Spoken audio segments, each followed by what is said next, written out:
ಎಷ್ಟು ದುಡ್ಡು ಕೇಳ್ತಾ ಇದಾರೆ ಕ್ಲೀನ್ ಮಾಡಕ್ಕೆ? ದುಡ್ಡು 500 ಕೊಡಿ, 1000 ಕೊಡಿ, ಎಷ್ಟಾನ ಕೊಡಿ, ದುಡ್ಡು ಸಾಲ ಸಾಕು ಅಂತ ಯಾರು ಹೇಳಲ್ಲ. ಅಲ್ಲ, ಸರ್ಕಾರದಿಂದ ಅವರಿಗೆ ದುಡ್ಡು ಕೊಡ್ತಾ ಇದ್ರು ಕೂಡ ಅವರು ಕೊಡ್ತಾರೆ, ನಾವು ಕೊಡ್ಲೇಬೇಕು ಸರ್. ಇಲ್ಲಿ ಕ್ಲೀನ್ ಮಾಡಕ್ಕೆ ದುಡ್ಡು ಕೊಡಬೇಕು. ಇಲ್ಲ ಅಂದ್ರೆ ಏನು ಹಂಗೆ ಮೊನ್ನೆ ನಾವು ಸುಟ್ಬಿಟ್ಟು ಹೋದಾಗ ಮುರ್ಸೋಕೆ ಅದು ಚೀಟಿ ಕೊಡ್ತಾರೆ. ಚೀಟಿ ತಗೊಂಡು ತೋರ್ಸೋಗಿದ್ದಕ್ಕೆ ನೀವು ದುಡ್ಡು ಕೊಟ್ಟರೆ ರೆಡಿ ಮಾಡ್ತೀವಿ, ಕ್ಲೀನ್ ಮಾಡಲ್ಲ ಅಂತ ಹಂಗೆ ಓಪನ್ ಆಗಿ ಹೇಳ್ತಾರೆ ಅವರು. 500 ರೂಪಾಯಿ ಕೊಡ್ಬೇಕು, ಒಬ್ಬನಿಗೆ 1000 ರೂಪಾಯಿ ಕೊಡ್ಬೇಕು. ಅಲ್ಲ, ಇವಾಗ 8000 ರೂಪಾಯಿ ತಗೊಂಡವ್ರೆ ಒಂದು ಬಾಡಿ ಸುಡೋಕ್ಕೆ.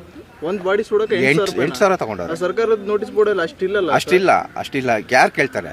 ನಾವು ಇವಾಗ ಬಂದಿರೋದು ಕಷ್ಟ, ನಾವು ಜಗಳ ಮಾಡ್ಕೊಂಡು ಕೂತ್ಕೊಳ್ಳೋಕಾಯ್ತದ?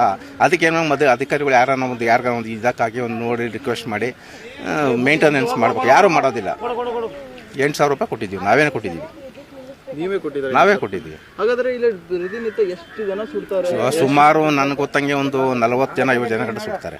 ಹಾಗಾದ್ರೆ 8,000 ಅಂತ ಹೇಳ್ಕೊಂಡ್ರೆ ಎಷ್ಟು ದುಡ್ಡನ್ನ ಇವರು ವಸೂಲಿ ಮಾಡ್ತಾ ಇದ್ದಾರೆ? 3-4 ಲಕ್ಷ ಆಗುತ್ತೆ ಒಂದು ದಿವಸ ಪರ್ ಡೇಗೆ. ಯಾರು ಕೇಳ್ತಾರೆ? ಯಾರು ಕೇಳಲ್ಲ. ಇವಾಗ ನಾವು ಬಂದಿರೋದು ಒಂದ್ ದಿವಸ ಬರೋದು. ದಯವಿಟ್ಟು ನಾನೇ ಇನ್ಚಾರ್ಜ್ ಹೇಳಿ, ನಾನೇ ಹೇಳ್ತಾ ಇದ್ದೀನಲ್ಲ. ಕಸ ನೋಡಿ ಸರ್, ದಯವಿಟ್ಟು ನೋಡಿ, ನೀವು ಹೇಳೋ ಸುಳ್ಳು ನಡೆಯಲ್ಲ. ಕಸ ನೋಡಿ, ಇದು ಒಂದ್ ದಿನದ ಇದು ವೀಕ್ಷಕರ ನೋಡಿ, ಇದು ಕಸ ಒಂದ್ ದಿನದ ಅಂತ ಹೇಳ್ತಾ ಇದಾರೆ. ಈ ಕಸ ಒಂದ್ ದಿನದ ಇದು ಕಸ ನೋಡಿ ಸರ್, ಕಸ ಕ್ಲೀನ್ ಮಾಡ್ರಿ ಬಿಟ್ಟು ಏನಂದ್ರಿ ನೀವು? ಫಸ್ಟ್ ಏನಂದ್ರಿ? ಅವ್ರಿಗೆ ಅವಕಾಶ ಏನ್ ಅವಕಾಶ ಅಂತ ಅವ್ರಿಗೆ ಮಾಡ್ಕೊಡ್ತೀವಿ. ಅದೇ ಅವಕಾಶನೇ ಹೇಳ್ತಾ ಇದ್ದೀನಿ. ಅವ್ರು ಯಾರು ಅನ್ನೋದ್ರೆ ಸರ್, ನಾನು ಹೇಳ್ತೀನಿ ಕೇಳಿ. ಅವ್ರಿಗೆ ಏನ್ ಅವಕಾಶ ಅಂತ ಕೇಳಿ, ನನಗೆ ಏನ್ ಅವಕಾಶ ಮಾಡ್ಕೊಟ್ಟಿದ್ದೀನಿ ಅಂತ ಸರ್ ಹೇಳಿ. ಯಾವ ತರ ಅವಕಾಶ? ಏನ್ ಪ್ರೂಫ್ ತೋರ್ಸಕ್ ಆಗಲ್ಲ ಅಂತ ಹೇಳಿದ್ರೆ